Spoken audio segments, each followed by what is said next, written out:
Praise the lord. ఈ ఉదయకాల సమయం మీ కొరకు నేను ప్రార్థించాలని ఆశపడుతున్నాను.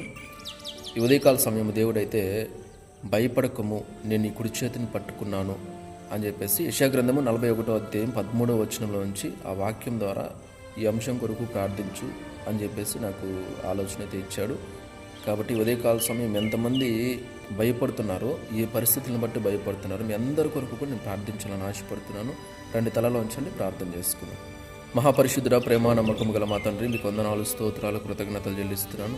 ప్రభా, ఈ ఉదయకాల సమయంలో తండ్రి మీరు ఇచ్చిన వాక్యాన్ని బట్టి ఈ ఉదయకాలం అయిన ప్రభా, ఎంతమంది ఏ పరిస్థితులను బట్టి భయపడుతున్నారు, ఏ సమస్యలను బట్టి భయపడుతున్నారు, సమాధానం లేక ఇంట్లో పరిస్థితులు ఏమవుతుందని అర్థం కాక భయపడుతున్నారు, అప్పులను బట్టి భయపడుతున్నారు, అనారోగ్య పరిస్థితులను బట్టి భయపడుతున్నారు ప్రభా.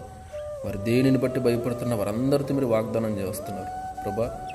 నువ్వు భయపడద్దు, నేను నీకు తోడుగా ఉన్నాను, నేను నీ కుడి చేతిని పట్టుకుని ఉన్నానని తండ్రి మీరు ధైర్యపరుస్తున్నారు. అందుని బట్టి కృతజ్ఞతలు చెల్లిస్తున్నాను ప్రభా. ఉదయకాలంలో నేను ప్రభు ప్రతి ఒక్కరిని ధైర్యపరుస్తున్నందుకు, వారితో ఈ వాక్యం ద్వారా మాట్లాడుతున్నందుకే కృతజ్ఞతలు చెల్లిస్తున్నాను ప్రభు. వారందరినీ ధైర్యపరచండి, వారిని సమాధానపరచండి, వారి అప్పులను తొలగించి వారికి సమృద్ధిని దయచేయండి. అనారోగ్యం ఉంటే స్వస్థపరచండి, మంచి ఆరోగ్యాన్ని ఇవ్వండి. వారు ఏ సమస్యలను బట్టి, ఏ ఇబ్బందులను బట్టి, ఇరుకులను బట్టి బాధపడుతున్నారు వాటన్నిటిని తొలగించండి, వారికి సహాయం చేయండి, కృపనందించండి.